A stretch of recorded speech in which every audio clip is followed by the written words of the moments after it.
counseling. Oh, yeah, sorry about that. I had that twice. Education program. Ms. Berger works as a graduate research assistant at NSF's project exploring racial and gender microaggressions towards underrepresented minority students within the engineering programs. I actually think I might have read an article about her, but we'll get into that later. Oh, wow. Oh, wow. Thank you, Andrea. Thank you so much.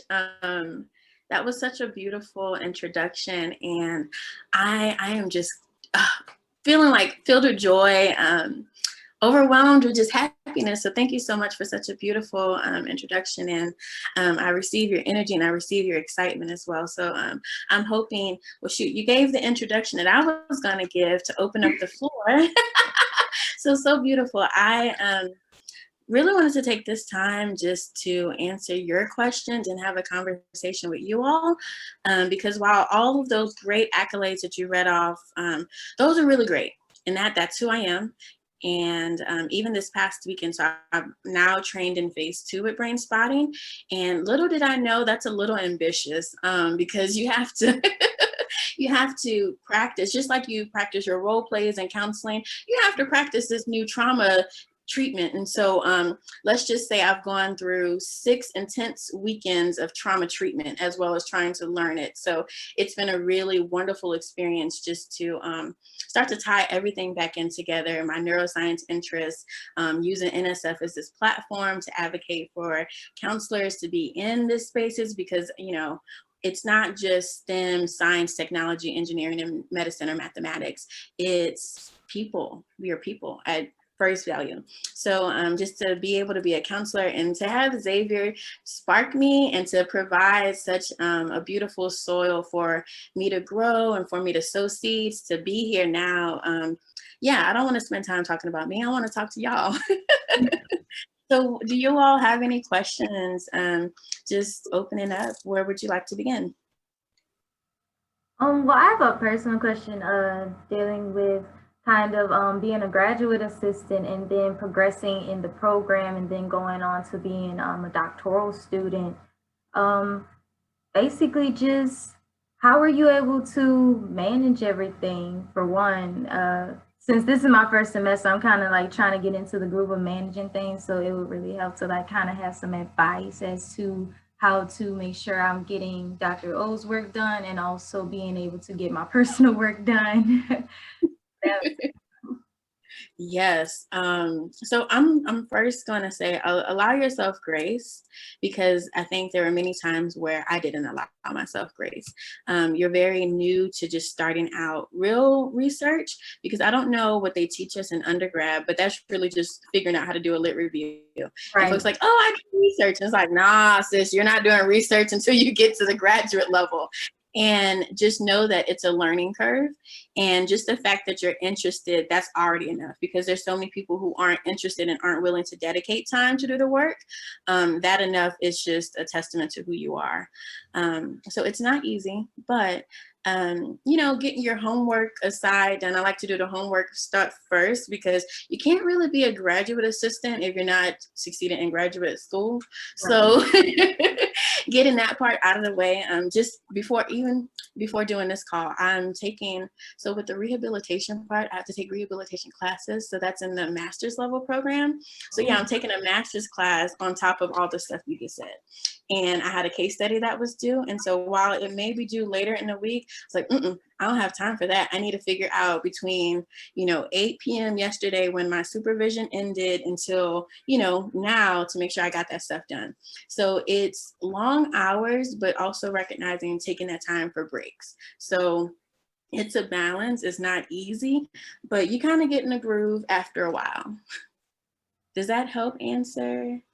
That helps a lot because I have Dr. O and Dr. Mitchell right now. So it's like trying to run do Dr. Mitchell stuff and also hurry and do Dr. O stuff. And it's like, it's a lot, but I'm like trying, like you're saying, get in the groove of doing in things. It's also helpful when I started to see the connection in things. So what I really liked, I'm not sure if Dr. Moranti's still at Xavier, but she was really influential in like connecting the service learning to the work that we were doing. And so it was interesting when I saw the stuff that I was reading play out in real life. And so when I started to see those connections, I was like, oh, this is kind of cool. Let me read into it more. And so as I began to get passionate about it, the work is just like, it's a lot, but it's interesting. So you just keep reading with it.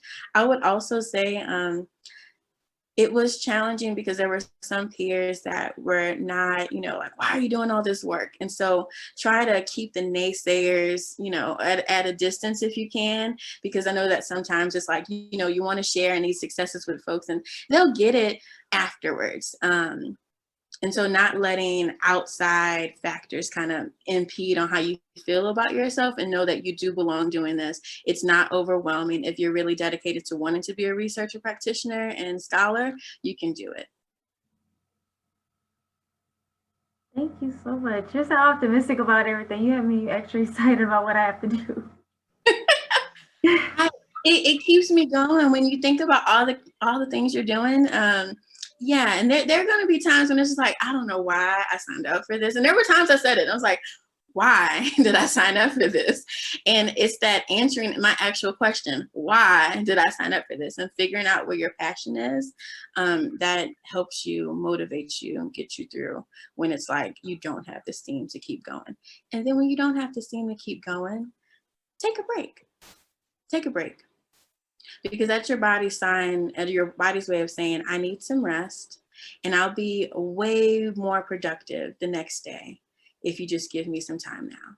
And so, like I said earlier, it's that balance and figuring it out. I think I'm gonna get into like writing a schedule and things so I can manage that balance. Okay, I can give you more discrete things like I did that too. So Google Calendar is my favorite. Planning out, doing like a block schedule for things that you have to get done. I didn't get more detailed until now as a doc student, but I wish that that's something I had done then. Since we're doing all of this virtual stuff, I like to set reminders on my phone so that if I hear my phone ding, I'm just like, oh, let me go see oh, snap, that's a meeting. And I make sure I set it 30 minutes ahead of time, not just 10 minutes ahead of time. So that 30 minutes ahead of time, I'm thinking about, do I have the Zoom link? Am I like prepared? Did I get a snack? Stuff like that. And let's see, I'm not good at this at all, but keeping nice documentation and organization with your papers, that'll help you find things later. Dr. O's smiling because I'm still working on it now, but an external hard drive or some other type of like systematic organizational way to store your paper so that when you go back to things, you can have easy reference. Journaling helps me, and not just with managing my emotions with things, but it also helps me keep track of like a to-do list. And so I do like checklists and keep me moving in like a project management kind of way. So project management, I'm more of an analoger, so sticky notes are everywhere, but there are digital ways that are way more efficient. And so figuring out what works for you, and taking it baby steps. If this is something that you've never done before, and if you're more of like a creative, and kind of like how I am, I'm more creative and aloof and abstract. I wouldn't say aloof, I would say more abstract. Figuring out ways that work for you to incrementally get you to where you want to be. So don't just think that you're going to be where Dr. O is tomorrow, because it's taking time for Dr. O to get where she is. And so taking a moment like, okay, developmentally, I am right here. What can I do for me? And allowing grace again. Thank you for that. You're welcome. Bria, I see you nodding your head. Yeah, I definitely was agreeing with the whole like scheduling and trying to be organized, because I have a problem with that. Like I write on stuff and it's like all over the place. Like I have to be a little bit more organized. But yeah, I definitely agree with that. The question that I had was, what sparked your interest from neuroscience to counseling? That is a wonderful question. And I'm so happy that you've asked, because it's taken me a minute to get all the way back here. When I interviewed with the counseling program, I did not know that I would be interested in doing traumatic stress research. I didn't know that I would be interested in doing community participatory community action research and emancipatory research. What I knew is that I wanted to be a neuropsychologist, and I went to a PWI. It wasn't the best setup, but I had a mentor there who was a counselor and a neuropsychologist, but he was a Spanish, he spoke Spanish. It was primarily Spanish counseling. And so he's like, you'd be really good at counseling. So of course, how STEM folks get people out of STEM and into social sciences, that's kind of what happened. But being that I was still interested in it, I don't know, I just kind of put it on a back burner.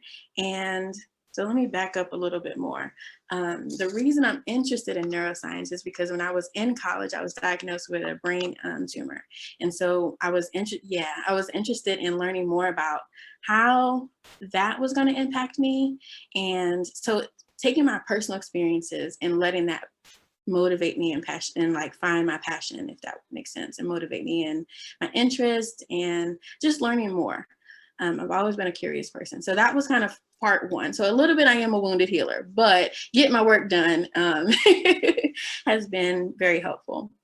So fast forward, I want to be a neuropsychologist, didn't really feel strong enough. And my GPA was like a 2.76 when I left the PWI.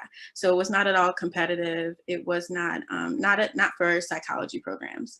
So coming to counseling, I was hoping that by getting that graduate experience, I would be a better candidate to go into psychology. However, I met Dr. Russell Otunji. So with the service learning that I did with Dr. Moranti and the community, doing like the service learning with Mr. Doug in the garden, using that information and just like getting to know Gerttown, because I was like, why are folks scared of Gerttown? And so again, that's my curiosity. I grew up in New Orleans East. They shoot all the time. So if I can live in New Orleans East and go to Xavier and, I'm okay there, why can't we see that we're okay there? So that sparked my interest there. Again, a personal passion of mine, and figuring out a way to separate that passion and motivate it to advocate for others. So getting into the community service, that was fun. Getting into doing the lit review, re-sparking that, oh, wait a second, I can do research.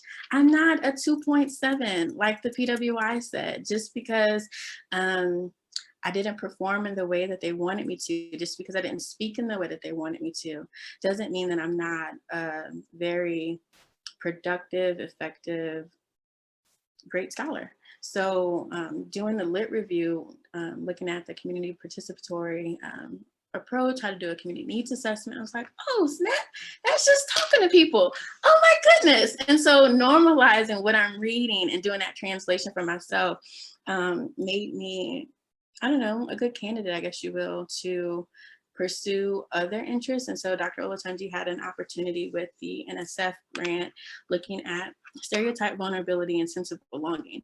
So while I was doing the lit review in the community, at the community outreach center, at the outreach center, I was like, okay, Dr. O, can I apply for this? Can I see what's up? And so of course, Dr. O, like, folks don't like to do research. And so if I could do it, why not try? And so even though there were times, like I said before, I fumbled, but I still tried. Dr. Olatunji saw me trying, and by her giving me that, just that opportunity, just to see what could happen, so many things happened. And just also like now I'm reflecting more on like that STEM stuff, because as now I'm exploring the microaggressions in engineering, I'm just like, damn, that's all the stuff I went through. So how can I use this counseling role and help them and help other students achieve and get to where they want to be? So again, it's always this me checking in with what my experiences are, me being inspired by something and figuring out how can I use the skills and that I have, the professional skills, the education that I have to help someone else. And so that reach back, and if you will. So let me wrap this to how I got to A&T. being a counselor, I saw the wellness model was really influential in working with people. In all of my experiences, I never saw like, oh, this person has this disorder, this person has this issue. I just saw a person in front of me. And so as I thought about the philosophical tenets behind psychology, they're not really focused in that way. They're very oppressive, just oppressive. And that's not who I am. I've been oppressed. And why would I want to learn in a setting that's oppressive? Why would I want to be somebody like that? So I turned to counselor education. Now, while I don't see, while it's challenging right now for me to see myself as a counselor educator, I do see myself as a scholar. I see myself as a practitioner. And so those are all the other things that counselor educators do. And just figuring out how that's going to look for me moving forward. So yes, I prefer counselor education. And so neuroscience, brain spotting, and I think counseling is really cool because it connects with all of these different things, but nobody really likes to say it. And it's there, we talk about it, but we don't really talk about it.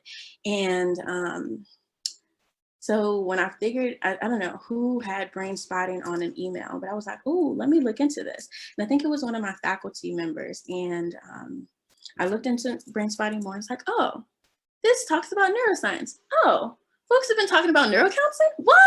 So again, here we go with another spark of interest, and this is where I am today. So Bria, I know that was a very long-winded response to how I've gone from neuroscience to counseling, but I'm hoping that's helped you see how I've connected the thread. Yes, it definitely did. Thank you. Very impressive too. Thank you. Thank you. Thank you. Did you have any questions or any reflections from what I've said or something that in your life maybe that's kind of sparked you and interested you into why you're working with the Outreach Center? I think what got me started with counseling is because when I was younger, I went through a lot and it kind of affected me a little bit mentally. So I guess I wanted to join the whole counseling thing to see. I think personally, I got into it because I wanted to see what was wrong with me. I think part of me doing that, but while I was doing that, I got very interested in, how people's mind works and things that they go through in the past affects them in the future. And I just wanted to see how that connects through them throughout their life. And while I continue to do it over these years, I grow more and more interest and it just keeps going. And hopefully I can end up like you, get in a doc program and keep growing and become Dr. Otunji. Yeah. One day, hopefully. definitely get a doctorate.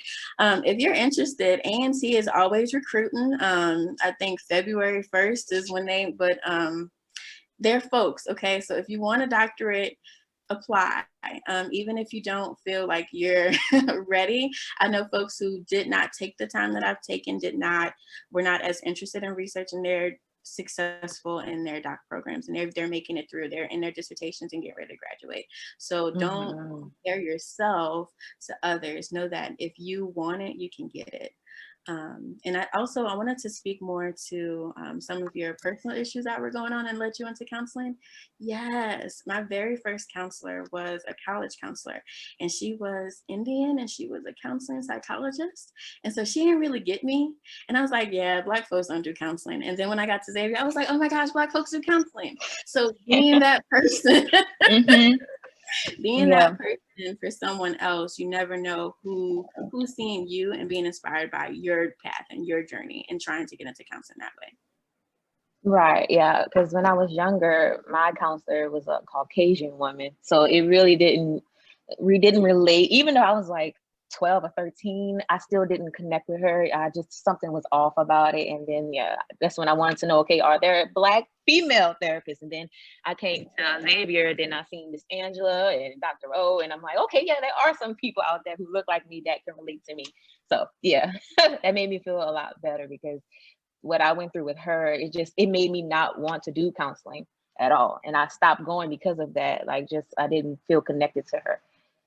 But yeah, we need definitely more people who look like us and minorities to help relate to us during the counseling session because there's not many of us out there.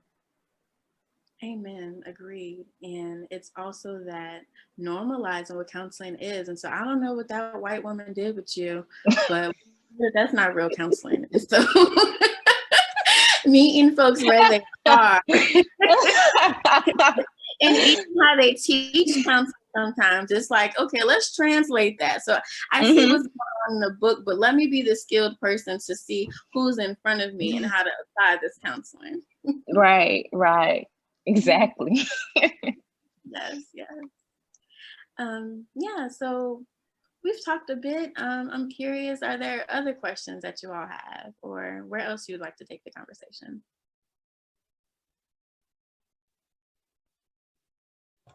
I'm curious about what your potential dissertation topic is or will be if you haven't selected it yet. Yes, I have. So I've been dancing around not talking about that because it sounds absurd. So you would think with the microaggressions research that I'd be doing, that I'd kind of pick something that's already established and something I'm already doing. However, I am looking at the experiences of Black people in the Black community with brain spotting. So I'm going to take the neuroscience and the NSF intern award and like the training that they're giving me and creating a dissertation out of that. And so I've completed my chapter 1, and so far it's looking like me using traumatic stress theory to position the conversation, talking about this is what we've been doing before. Yay, thank you. Position the conversation like that. This is what we've been doing before, which Black individuals, Black communities, like this ain't working. And we need something that's meeting people where they are, something that's non-oppressive, something that is not driven by the expert of the counselor. With brain spotting, it's similar to EMDR, but even with EMDR has like such a structure, like this 8-step process that you've got to follow. And when this client's eyes redirect somewhere else, the EMDR therapist guides them back on track. However, with brain spotting, we follow in the tail of the comet. That's the metaphor that they use. So we're guided by the client's deep processing. And so even by us interjecting and saying something interrupts their processing. And so it's really exciting to get more into this work and speak more about it, because I've been struggling with how do I want to write it, because I've been feeling so, a lot of imposter syndrome. I'm not gonna lie, it's here.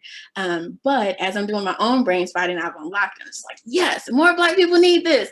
And I was in a training full of BIPOC folks, and John Edwards is amazing, and he has a training that's coming up this upcoming December.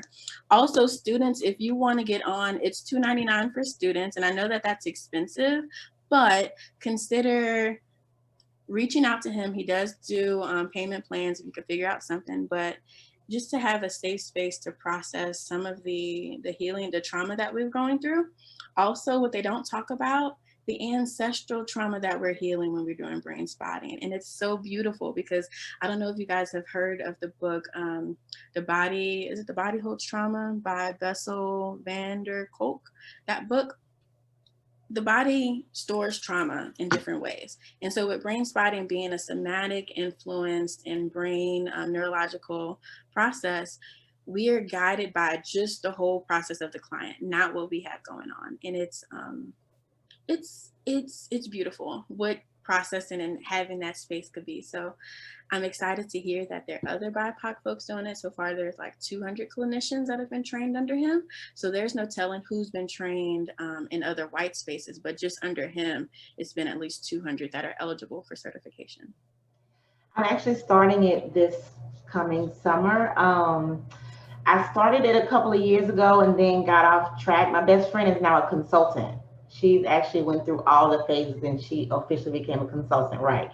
And we started at the same time and I stopped. And so I'm just like, grr. But what I love is that they actually have a track and what they're doing for Black women. And she's so upset that she can't be a part of it. Like she tells me all the time that she's mad because she's white. So she's like, I can't believe that I can't do this if I want to be in the room. And so I just think that the way that they're approaching trauma is phenomenal. So when you said brain spotting, I just sort of lit up all over the place. I don't know if you saw me pointing at you. Yeah. But yeah, so it's actually the gift I'm giving to myself when I graduate. I'm gonna officially start brain spotting training. Oh, So wow. yeah, I'm excited. Now, Ms. James, I know that you want to wait until graduation, but are you technically a student now? Is there any way that you can start now? Like, Shy. So let me I tell know that you. it's hard. Let me tell you, because I see Dr. O giving this look. I have been a doc student and a candidate for a really long time. I respect. And yeah, and so and I've had all the experience. Like seriously, for all the things I've done under as a doc student, as a candidate, I could easily be tenured somewhere. So it's just time for me to finish this piece so that I can move on and do those good things. So I'm on year 7, and yeah, and I'm published and all those things. So it's time for me to wrap this up, as Dr. O will tell me. It's time for me to wrap this up so that I can continue doing the work as Dr. James. So, Yes, it's Dr. James. And I but look forward thank to you, but thank collaborating you for with that. Dr. James and to know that you're doing brain spotting too, and to know that someone else is connected. So we're spreading even further. Yes, Yeah, yes, yes. yeah. That's beautiful. So, Thank you. but I might reach out to him in the spring because of that price. Don't look at me like that, Dr. O. It's okay. I'll just start later or Yeah, because something. he was willing to work with me. He was like, if you don't have the $299 now, can you get it within a month? He's really good with working with folks because he really wants to ensure that Black people are getting brain spotting and that we're getting trained in something because that's money too. So Yeah. also students, think about what certifications you'd like and be intentional about preparing and setting yourself up for professional development so that you're a marketable candidate when you get to wherever you'd like to be. Yeah. I see that we have a new caller on. Hello, Greg. Nice to see you. Hello there. I actually have class normally at this time, but we are taking a quick break. So I figured I'd log in and say hello. My camera isn't working, so that's why you can't currently see me right now. No, But you're fine. I just wanted to say hello. Dr. Bosola mentioned that you guys had class. I was like, hi, let me say hi before you have to jump back off. And yes. Greg, I also showed your video today. Oh, okay. The team has met you. You've introduced yourself quite well, very professionally, and they're looking forward to working with you. So I am glad that you were able to join us even for the last 20 minutes. So thank you for coming. Thank you. I look forward to working with you guys. Hopefully next semester I'll schedule my classes to where I can be free at this time. The little bit that I have heard has been very informative, so I'm excited. Wonderful. So Megan, let's see, where did you want to go from here? Were you ready for another question, or Yeah. I would like to hear you talk more about what you did with the Outreach Center. So every program coordinator that I've had since I started, which was I think 2016, has contributed in a major way in moving the center forward to another level. And you were definitely, I mean, each one of you has, but I thought it would be really good for us to hear your story of moving from the independent study to being the program coordinator, and then the things you did being a TA in my research class. And I know Andrea would be very happy to hear about the research class because she's in that class right now. And your experiences as a TA for the research class, and just sort of bringing all of that together, because where we are now is even another iteration of the Outreach Center. And so if you could speak to that. Wonderful, of course. Yes, so starting with the independent study and seeing like the research side of what was going on and what was not happening, it was like, okay, so again, with that parallel, I knew that I was doing a community service with the garden. And so, I'm listening to stuff as Mr. Doug is barbecuing and fixing the good lemonade that he fixes. I'm like, okay, what's going on, Mr. Doug? Nobody comes to the outreach center. What's going on? And so he's like, yeah, there's some stuff. It's weird. So we just go for the people just go up there for the utilities assistance, and they go when they have the little turkey drive, and that's about it. We don't really deal with them folks.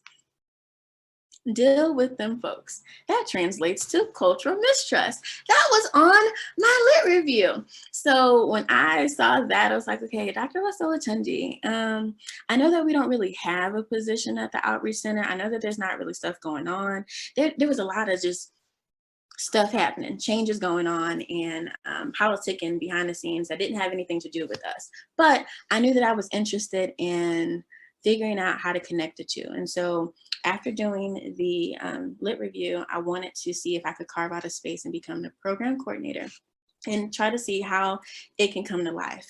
So needing to do a community needs assessment was the lit review that I did. And so learning how to be a community liaison, how to enter in the community, how to overcome that cultural mistrust. Because what I'm thinking is like, wait a second, if I'm from New Orleans East, I mean, I lived in Dallas, so I mean, I don't like sound like everybody else in New Orleans because I didn't go to high school there. But I at least should be able to meet people where they are and understand what's going on. And so just the fact that we had cultural mistrust amongst Black people, I was like, dang, what can we do? Literally, what can we do? Do a community needs assessment. So as a program coordinator, I started showing up for the utility assistance program. The utilities assistance days. And so that served as the first informal data collection, if you will. So just listening to what was going on, hearing how they were stressed out about their utilities, their lights, life in Gerttown. And then they started to talk about what was going on with some of the university stuff. And I was like, oh, so we really do need to kind of get a process to understand what does Gerttown want and what does Gerttown need, because it seems like the university is like doing stuff and trying, but it's like missing the mark each time. And I'm like, okay, y'all are trying really hard and y'all are missing the mark and they don't like you. So how can we figure out, well, I don't want to say that like that. So I probably shouldn't say it in that way, but it's not that they don't like, but it was that it wasn't a connection, if you will. It wasn't a community center. It was a place where folks would come, get a service, get their needs met and be out, but not integrated within the community. And so that the Community Outreach Center was needing programming that integrated the needs of Gerttown and listened to what Gerttown needed, instead of just deciding, oh, these programs would fit because these are marginalized folks and that's what they need. So figuring out ways to back up the utilities assistance days. So hearing the community members talk about who they actually trusted informed who the Outreach Center can begin to partner with and figuring out what programs needed to be done. And so as we listened to who they trusted, we began to connect with them. As we began to listen to what they needed, we began to develop programming. So there was a teacher in the community, Miss Wanda. She's a whole school teacher and the students need tutoring. So why not offer weekend tutoring for the students? And so by doing simple things like that, the community began to see like, oh, the Outreach Center is for us. They do want to partner up with us. And so doing more programming in that way that was responsive to them was helpful for increasing that work. And then also recognizing that nobody had ever done this before. Papers were kind of everywhere and there were papers everywhere. So how can we standardize the Outreach Center, create like standards and protocols? And I mean, you know, y'all have seen where it was, and it was, you know, putting it all together and doing what we can and knowing that it may not be perfect, but at least getting something on the book, something together will set foundation for future people to revise it and keep responding to what Gerttown needs, instead of just saying like, oh, this is what we've been doing forever, no matter what, if it works or if it doesn't work. We're just going to keep on doing that. And that's not necessarily what Gerttown needs. Gerttown is growing and evolving. We need to grow and evolve with Gerttown. And that's what the needs assessment kind of taught me how to do. Does that answer it kind of, sort of? I'm trying to think of what else related to, oh, back that up. There were different parts in the community needs assessment that happened. So once I graduated from Xavier, I took a year to serve as a program coordinator at the Outreach Center and the NSF project coordinator.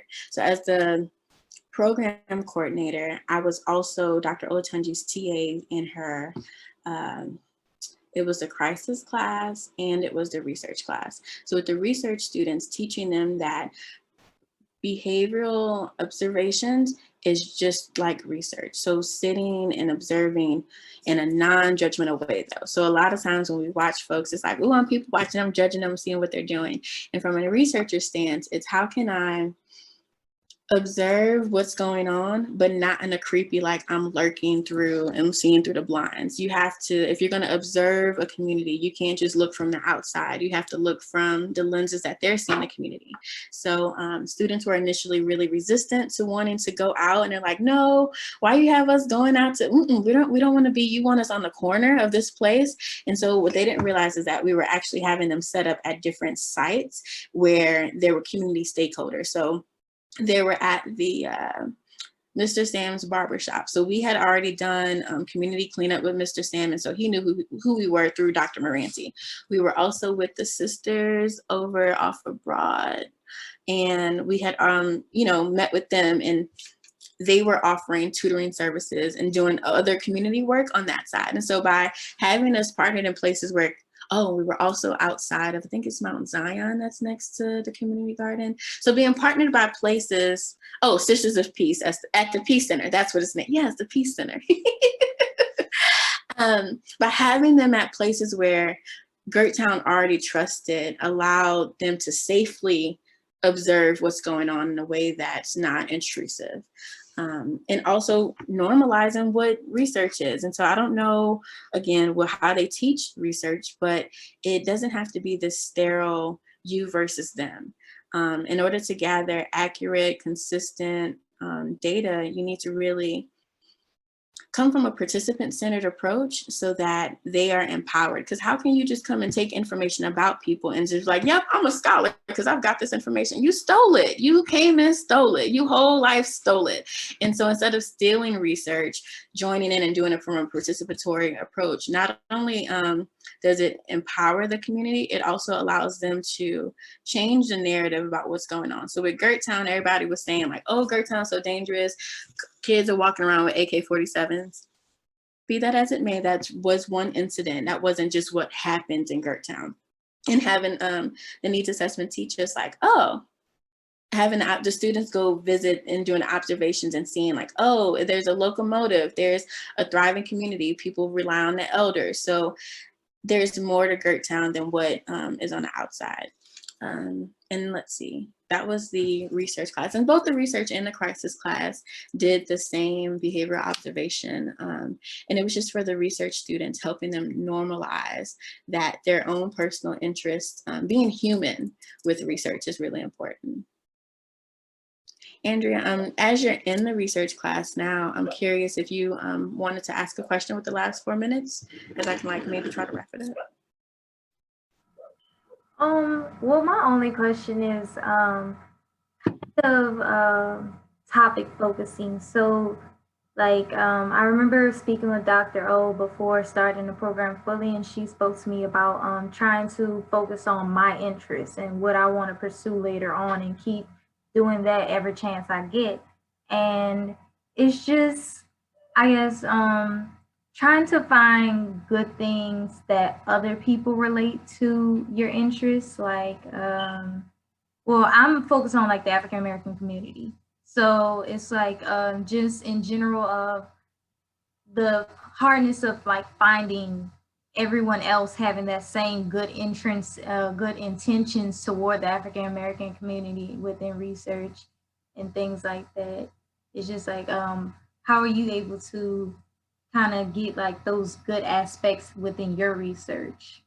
Like, were you able to find anything? Yes. So what I think I'm hearing you say is, how do you critically read an article to know if this research is for us and by us, or is this an oppressive researcher who just kind of came and stole the research, if you will. Right. So when you read, you're looking to see of course, following like, does it sound right? But like also looking at names. And so who's researching this? Who are they connected to? Who are they citing? So going to their reference list, okay, this is who you're citing. Let me see how they're talking about it. And I'm going to read from there. And then, so like doing this kind of chain and seeing like who they're talking about, seeing that conversation. What's something that's also really cool about research is you can actually say a lot of the literature and you cite all those folks. Right. And put them on blast and be like, you know what, these folks are, they're talking from a paradigm that's not, it's Eurocentric, it's not, and it's oppressive, it's not emancipatory. And so from there, you create a need for yourself. So you create a lane for yourself and what you want to talk about. And so I think I made a face when you was like, how do I find my interest? You create a lane for yourself. And so if you see that nobody else talking about it in the way that you're talking about it, that's where your passions become. And so you begin to like take like a broad research interest and like narrow it down to who you are. So like the triangle, inverted triangle. Right. Mm-hmm. Does that answer your question? Yeah, it just was like when I was doing my lit review, and I tell you, it's just like a lot of the articles seem really oppressive about African Americans. And I tell you, it's like maybe like 2 articles that I could find that were actually developing in some positive way towards African Americans. And I was like, well, how am I gonna do this? And then I was like, it was just so stressful. I was crying to Dr. O, and she was like, just calm down, you're gonna get this. And I'm like, I get really heated. I'm not gonna lie. Even the project I'm on now, there are moments I'm just like, are we talking about the same microaggressions? Because that y'all are imposing. And so, you know, reading it for what it is, but also using it and critiquing it. And you have the power to critique it. So you can say they speak about XYZ. And while XYZ may be applicable, it's not quite applicable. And you take your critical lens and you say what needs to be here and what's missing. And so it's like, try to keep looking and try to move past it, because there's a lot of research. Like the Tuskegee syphilis study is only the beginning, and we know about that one. And it's like folks are still talking about, still writing in a way that's looking at us versus them, and in a way that's like they're deformative, they have problems, all they can do is just all the bad things, all the bad stereotypes. right. Yeah, and figuring out, because there are researchers that are saying good things about Black people. There are.